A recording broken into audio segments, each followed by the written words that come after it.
Halo standar semua, kembali lagi di channel pembelajaran ini.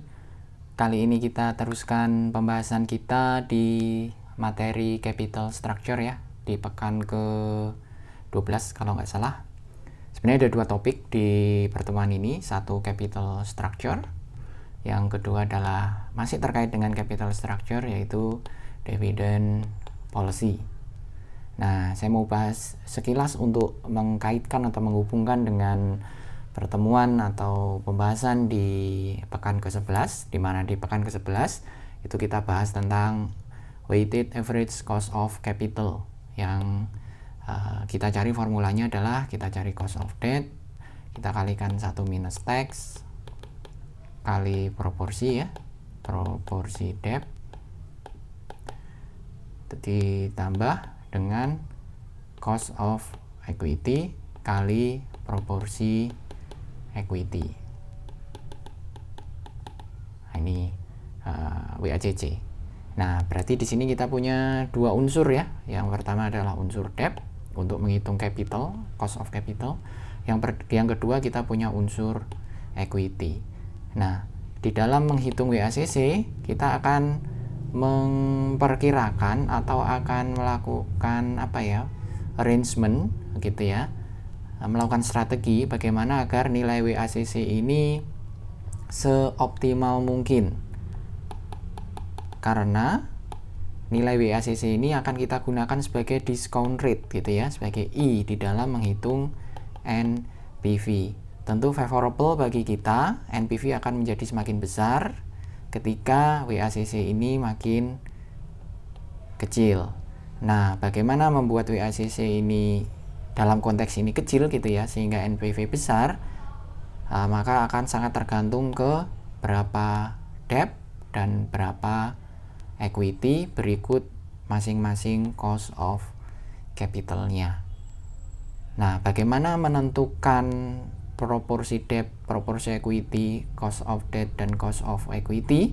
Ini kita cari atau kita bahas teorinya gitu ya di materi pekan ini, yaitu capital structure atau struktur modal. Gitu. Nah, ini kita bahas teori-teorinya. Nah, di sini kita sekali lagi saya ulangi akan membahas struktur modal atau capital structure. Hal pertama yang perlu diketahui adalah membedakan atau mengidentifikasi yang disebut dengan modal capital di dalam capital structure tadi. Itu capital yang mana, modal yang mana ini, karena ada juga yang disebut dengan financial structure. Nah, ini yang kalian harus bedakan. Ada capital dan ada financial structure, struktur modal dan struktur keuangan. Nah, yang disebut dengan capital structure di sini atau modal itu adalah equity ditambah dengan debt gitu ya, yang punya interest atau interest bearing debt. Sekali lagi, yaitu owner's equity ditambah dengan debt, loan, bond yang interest bearing, yang punya bunga, yang dikenakan bunga, yang ada cost of debt-nya. Nah, itu yang disebut atau yang dimasukkan dalam capital structure. Nah, nanti kita akan perhitungkan atau kita ukur performanya gitu ya dengan debt to enterprise value.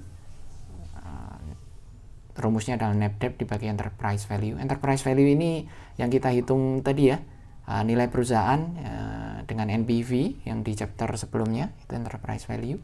Dan juga dihitung atau diukur kinerjanya dengan time interest earn ratio. Rumusnya adalah net operating income dibagi dengan interest expense. Nah, ini capital structure. Jangan salah atau kalian harus bisa membedakan dengan yang namanya financial structure. Kalau financial structure itu adalah capital structure dimana tadi berarti owners equity ya, ditambah dengan interest bearing debt. Nah, ini ditambah dengan non interest bearing debt. Nanti diukur rasionya dengan debt ratio, total liabilities sebagai total asset. Jadi kalau kita lihat di laporan keuangan, ini tidak terlalu kelihatan ya, atau masih kelihatan saya kira. Yang disebut dengan financial structure itu semua ini financial structure. Nah, capital structure itu sendiri adalah owners equity yang punya semua owners equity gitu ya. Jadi ada saham di sana ditambah dengan interest bearing debt. Interest bearing debt tuh kalau di sini kita bisa lihat, ini tulisannya kecil, saya bacain saja ya. Utang bank ke lembaga keuangan, utang obligasi, utang suku, nah itu masuk interest bearing debt. Kan ada kewajiban pembayaran interestnya gitu ya, atau bagi hasilnya. Sedangkan misalnya beban akrual, uang muka pemberi kerja, terus apalagi utang pajak, ini bukan interest bearing debt, jadi dia tidak dimasukkan dalam capital structure. Begitu.